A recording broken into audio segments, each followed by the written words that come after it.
Assalamualaikum warahmatullahi wabarakatuh. Waalaikumsalam warahmatullahi wabarakatuh. Pada kursus kali ini, saya akan mengajarkan tentang logika dan algoritma. Pertama adalah dasar-dasar teori grafik, yaitu kelahiran teori grafik. Sejarah grafik adalah, bisa dilihat dari gambar ini, yaitu masalah jembatan Kongsberg tahun 1736. Dan ini adalah gambar dari masalah jembatan Kongsberg.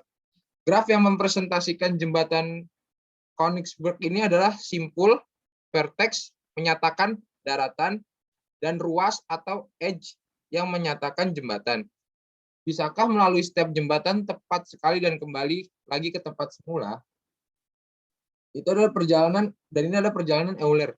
Adalah perjalanan dari suatu simpul kembali ke simpul tersebut dengan melalui setiap ruas tepat satu kali. Perjalanan Euler akan terjadi jika graf terhubung, banyaknya ruas yang datang pada setiap simpul adalah genap. Dan ini adalah definisi dari graf. Graf atau simbolnya G, V dan E adalah koleksi atau pasangan dua himpunan. Himpunan V yang elemennya disebut simpul atau titik atau vertex atau poin atau node. Himpunan E merupakan pasangan tak terurut dari simpul, disebut ruas atau rusuk atau sisi atau edge atau line. Banyaknya simpul, dalam tanda kutip adalah anggota V, disebut order graf G. Sedangkan banyaknya ruas, dalam tanda kutip adalah anggota E, disebut ukuran atau size graf G. Bisa dilihat di gambar 2, G1 itu adalah graf sederhana, G2-nya itu adalah graf multigraf, dan G3-nya itu adalah multigraf juga, tetapi nanti saya jelaskan. Pada gambar 2, G1 adalah graf dengan V-nya adalah kurung kurawal 1, 2, 3, 4. Tutup kurawal. Dan E-nya adalah kurung kurawal dalam tanda kurung 1, 2, 1, 3, 2, 3, 2, 4, dan 3, 4. G2 adalah graf dengan V-nya tetap seperti tadi, 1, 2, dan 3. E-nya juga tetap seperti tadi, tapi ada perbedaan di sini, yaitu 1, 2, 2, 3, 1, 3, 1, 3, 2, 4, 3, 4, dan 3, 4. Jadi 3, 4-nya ada 2 kali, dan ada 1, 3-nya juga ada 2 kali. Dan G3 adalah graf dengan V-nya tetap sama, 1, 2, 3, dan 4. E-nya adalah 1, 2, 2, 3, 1, 3, 1, 3, 2, 4, 3, 4, 3, 4, dan 3, 3. Pada G2, sisi E3-nya adalah 1, 3, dan sisi E4-nya adalah 1, 3 juga. Dinamakan ruas berganda atau ruas sejajar, atau dalam bahasa Inggrisnya multiple edge atau parallel edge, karena kedua sisi ini menghubungi dua buah simpul yang sama, yaitu simpul 1 dan simpul 3. Pada G3, sisi E8 adalah 3,3. Dinamakan gelung atau self loop, karena ia berawal dan berakhir pada simpul yang sama. Ada yang ingin tanyakan? Tidak ada? Baik, kita lanjut ke jenis-jenis graf ya. Dan jenis-jenis graf ini ada berbagai macam ya. Berdasarkan ada tindak gelangnya atau sisi ganda pada suatu graf, maka graf digolongkan menjadi 2 jenis. Itu adalah graf sederhana, simple graf yang tadi di G1. Graf yang tidak mengandung gelang maupun sisi ganda dinamakan graf sederhana. Dan graf tidak sederhana atau unsimple graf atau multigraf. Graf yang mengandung ruas ganda atau gelung dinamakan graf tak sederhana. Unsimple graf atau multiple graf. Berdasarkan jumlah simpul pada suatu graf, maka secara umum graf dapat digolongkan menjadi 2 jenis, yaitu graf berhingga, limited graph. Graf berhingga adalah graf yang jumlah simpulnya n atau berhingga. Graf tak berhingga, graf yang jumlah simpulnya tidak berhingga banyak disebut graf tak berhingga. Berdasarkan orientasi arah pada sisi, maka secara umum graf dibedakan 2 jenis.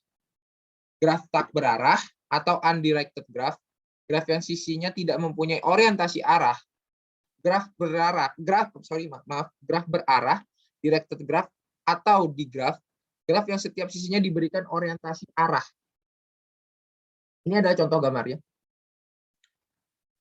graf berarah dan graf ganda berarah. Pada gambar A adalah graf berarah, pada gambar B adalah graf ganda berarah. Untuk materi kali ini sekian dulu sampai jenis-jenis graf. Minggu depan akan kita lanjut di terminologi graf. Ada yang ingin tanyakan pada para peserta? Kita mulai dari awal lagi. Terus, ya. Ya, Kak. Ya, Muhammad Saya- Jabal Atorik ingin bertanya apa? Saya mau nanya nih, Kak. Boleh, silakan. Tadi kan ada, kalau nggak salah pas Kakak jelaskan ada jenis-jenis graf ya? Yap. Bisa coba diulang lagi, Kak? Dijelasin lagi lebih detail lagi gitu, Kak? Jenis-jenis graf ya? Iya. Ada di Tadi saya agak sedikit kurang paham gitu. graf itu jenis-jenisnya simpelnya adalah digolongkan menjadi dua jenis, yaitu graf sederhana atau simple graph dan graf tak sederhana atau unsimple graph atau multiple graph. Multigraph. Graf yang sederhana pengertiannya adalah graf yang tidak mengandung gelang maupun sisi ganda. Graf tidak sederhana, graf yang mengandung ruas ganda atau gelung, dinamakan graf tak sederhana. Sudah mengerti? Iya, Pak. Kak. Kasih, Kak. Yuk, Saya sami-sami. mau tanya dong, Kak. Kak, saya Boleh, juga. Rena. Ya. Nggak apa-apa, Rena dulu aja. Contoh multigraf itu kayak gimana ya, Kak? Contoh multigraf. Iya. Lumayan sulit ya. Sebentar. Contoh multigraf.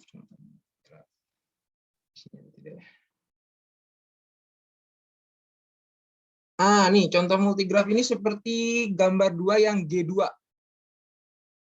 Bisa dilihat. Apa mau digambar silahkan. Digambar dulu atau mau dicatat. Nanti bisa saya kirim materinya. Oke, Kak. Makasih, Kak. Ya, baik. Tadi ada satu lagi Muhammad Rafiansyah ingin bertanya apa? Ya, saya mau bertanya, Kak.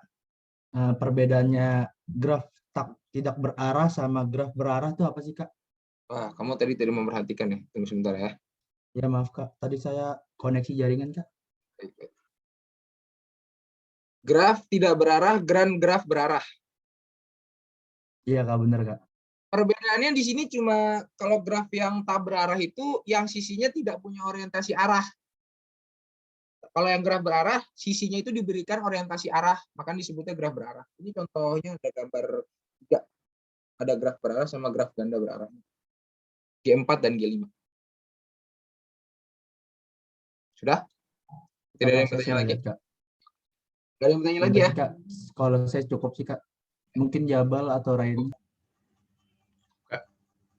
Sudah cukup? Cukup, Kak. Ya sudah, karena waktu kita tinggal sebentar lagi ya. Sebentar lagi sudah mau jam 2. Pertemuan kali ini saya akhiri dulu. Wabillahi taufiq wal hidayah. Wassalamualaikum warahmatullahi wabarakatuh. Waalaikumsalam warahmatullahi wabarakatuh. Makasih, Kak. Terima kasih, Kak. Terima kasih semuanya.